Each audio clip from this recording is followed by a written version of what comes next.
ओम शांति। आज हम बाहर की चीजों को मैनेज करने के लिए उससे पहले स्वयं को स्थित करें, स्थित प्रज्ञ करें। जैसे भगवान ने गीता में कहा दूसरे अध्याय में कि हे अर्जुन, तू भीतर से अपने आप को सशक्त कर, स्थिरता में लाओ। जब भीतर से स्थिर होगा, शांत होगा, सशक्त होगा, तनाव मुक्त होगा, तो बाहर की चीजों को हैंडल करना आसान होगा। क्योंकि ये तो हम सभी जानते हैं और मानते हैं कि आने वाला समय जो है कैसा होगा। समस्याएं बढ़ेगी या कम होगी? बढ़ेगी। परिस्थितियां बढ़ेगी या कम होगी? बढ़ेगी। तनाव के कारण बढ़ेंगे या कम होंगे? बढ़ेंगे। अगर सब कुछ बढ़ना ही है तो उस समय मुझे भीतर से अपने आप को कितना स्ट्रांग बनाना होगा, तो हर परिस्थिति को पार करना आसान हो जाएगा। इसलिए इस फोकस को चेंज करने की बहुत जरूरत है, बाहर से भीतर की ओर, क्योंकि समय की अब यही मांग है। क्योंकि अब इस कलयुग के अंतिम चरण में हम सभी जानते हैं, हमसे जाने अनजाने में कोई ना कोई पाप कर्म हो ही जाता है। इसलिए बाबा ने कहा समय को देखते हुए अपने एक एक कदम को ऐसे रखो जो हमसे कोई पाप कर्म ना हो। क्योंकि पाप कर्म कब होते हैं? जब हम कोई बड़े बड़े विकारों के वश हो जाते हैं, और उस बड़े बड़े विकारों के वशीभूत होकर के कोई कर्म करना। और पाप कर्म अकेले में नहीं होता है, उसमें दो तीन आत्माएं भी इकट्ठी कनेक्टेड होती हैं। जैसे काम बस दो आत्माएं होती ही हैं, क्रोध बस। जहां बहुत ज्यादा क्रोध का स्वरूप के अंदर व्यक्ति बन जाता है कि जिसमें उसके अंदर हेल्थ पर भी इफेक्ट आने लगता है, राग द्वेष वश या अहंकार वश। तो ये जो विकार है, इन विकारों के कारण ही हमारे से पाप कर्म हो जाते हैं। तो अपने आप को बहुत पॉजिटिव रखते हुए और अपने आप को हर कर्म से इतना युक्ति युक्त करें, जो बाबा कहते मूल्यों में बार बार कि ऐसे कर्म करो कि यदि पाप कर्म भी हो रहा तो वो पुण्य कर्म में बदल जाए। क्योंकि ये संगम युग के लिए बहुत सुंदर गिफ्ट भी है, वरदान भी है कि यदि तुम एक पाप कर्म करोगे तो उसका 100 गुणा है, और यदि एक पुण्य कर्म भी करोगे तो उसका भी फल हमें 100 गुणा मिलेगा। इसलिए अब बाबा ने कहा समय अनुसार अपने घर को भी बहुत सुंदर पॉजिटिव वाइब्रेशन से बनाना है, घर घर को मंदिर के समान बनाना है। सभी ध्यान दें, शुरू से ही अपने आप को जिम्मेवार मानते हुए अपने घरों के वाइब्रेशंस को ऐसे पावरफुल बनाएं, सब कुछ अलौकिक हो जाए। जो आप अच्छा सोचते हो दूसरों के लिए, वही होने लगे, बहुत सुंदर होगा। तो अमृत वेले से, क्योंकि बहुत सारी समस्याएं हैं सभी भाई बहनों को अमृत वेले की, आप एक बात पर विशेष ध्यान दें। सवेरे उठ करके बहुतों का ब्रेन एक्टिव नहीं रह पाता है, बिल्कुल शांत होता है, डल होता है। उसे एक्टिव करने के लिए आप उठते ही बाबा को कोई अच्छा गीत सुन लें। आपके पास यदि मुरली की कोई क्लिप हो तो उसको सुन लें, और यदि ना कुछ हो तो एक आप मुरली पढ़ लें। और अपने ब्रेन को एक्टिव करने के लिए, ब्रेन को सुंदर विचारों से चार्ज करने के लिए आप ये काम उठते ही करेंगे तो आंख खुलते ही आपके मन में सुंदर विचारों का प्रभाव चलेगा और आपका योग बहुत अच्छा लगेगा। दूसरी बात, आपको जैसे देखते हैं मंदिरों में भोग लगता है, आपको भी अपने घर में बाबा को भोग अवश्य लगाना है। और आप सभी एक बात और ध्यान रहे कि भोग लगाने के लिए आप ऊपर ना जाएं, परंतु भोग लगाने के लिए ऊपर वाले को आप नीचे बुलाएं, अपने घर में उसका आह्वान करें और फिर भोग लगाएं। ये बात आप सभी को बहुत सुंदर पसंद होगी। लक्ष्य बना लें, 5 बार बाबा को अपने घर में बुलाएं। जिस घर में 5 बार भगवान आने लगे तो सोचो वो घर मंदिर बनेगा या महान तीर्थ बनेगा।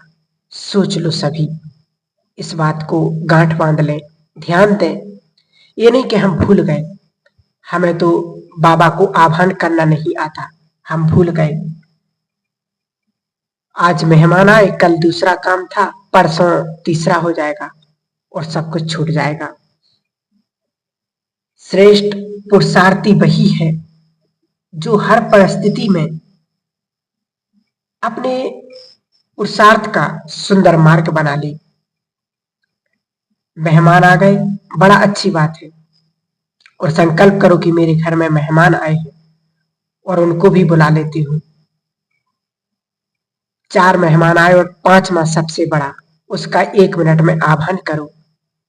सब कुछ संभव है। ध्यान देने की बहुत जरूरत है आज के समय में।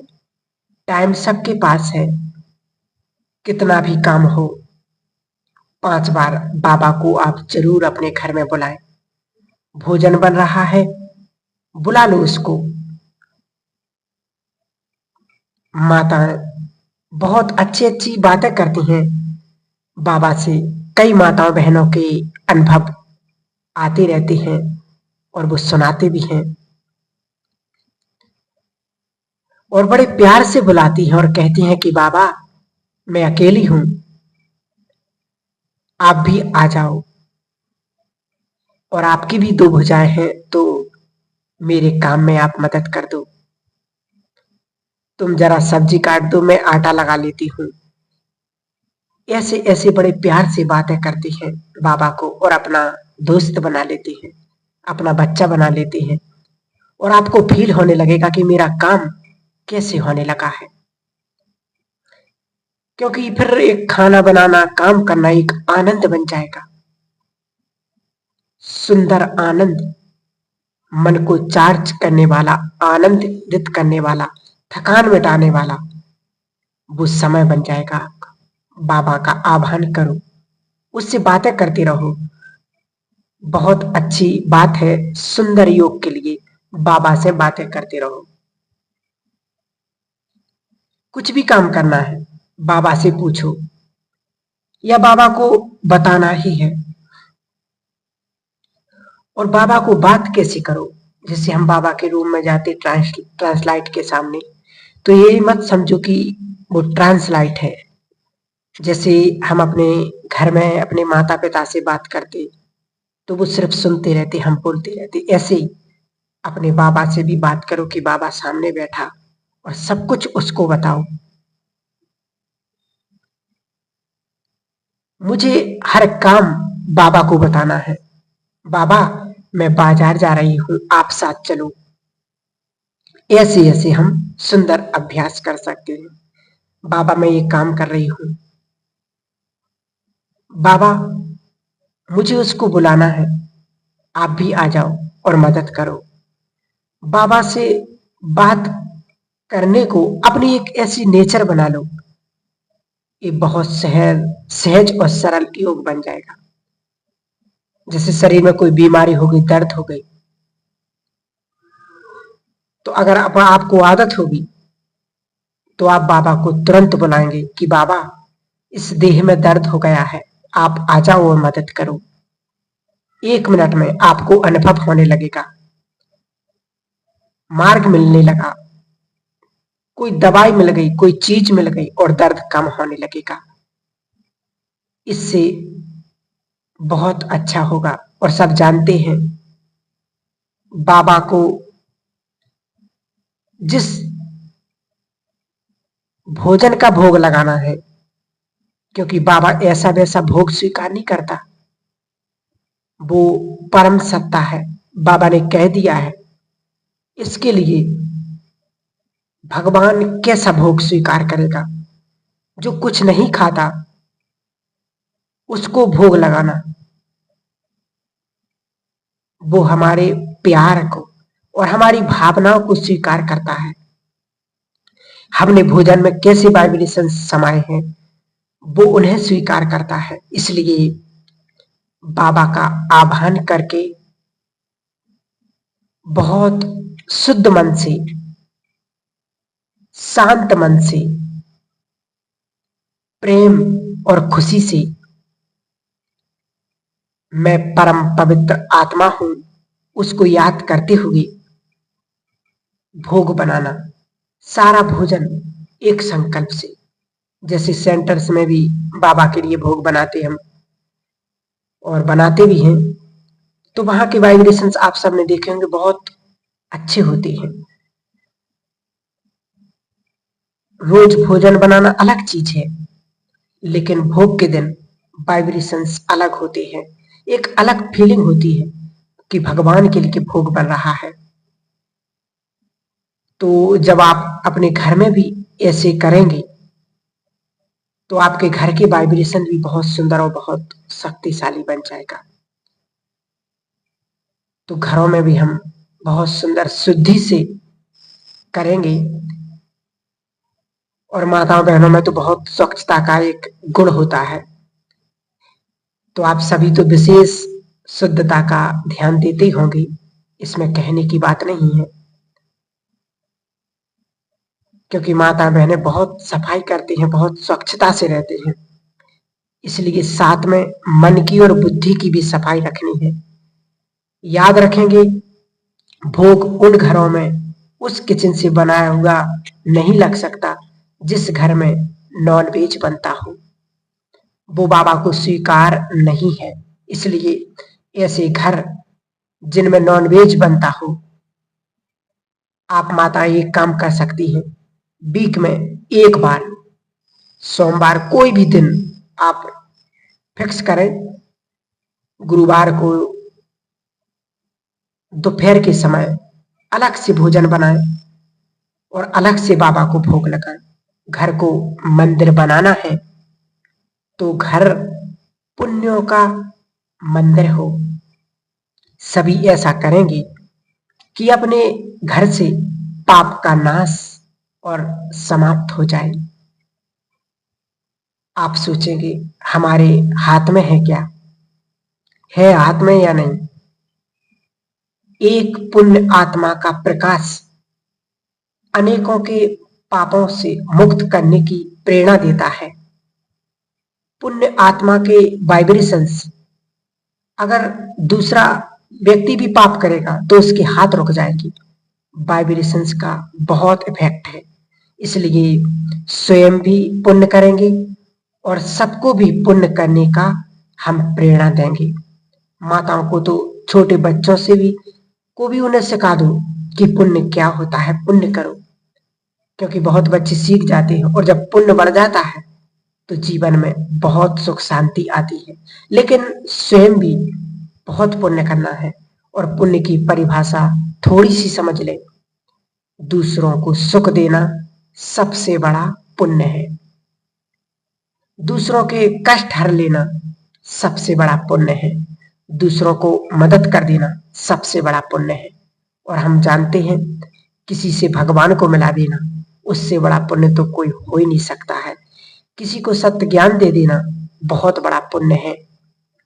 कोई व्यक्ति टेंशन में है, आजकल की बात है, कोई व्यक्ति तनाव में रहता है, कोई व्यक्ति चिंताओं में रहता है, कोई व्यक्ति बहुत निराशाओं में रहता है, उनको ठीक कर देना, उनको राह दिखा देना बहुत बड़ा पुण्य है। इसलिए समय को देखते हुए हमें अपने घर को मंदिर बनाना है। बाबा ने कहा अपने घर को बाबा का यज्ञ मान लो। यहीं से देखो कि अपने घर को, अपने बच्चों को, परिवार को ये बाबा के यज्ञ है। और याद हो आपको एक बात, अगर आप बाबा के मूल्य ठीक से सुनते हैं, जो बच्चे अपने घर को बाप का यज्ञ समझते हैं, उनकी पालना बाबा के द्वारा होती है। वे मानो ब्रह्मा भोजन ही खाते हैं। तो इस प्रकार हम अपने घर के वाइब्रेशंस को पावरफुल बना सकते हैं। ओम शांति।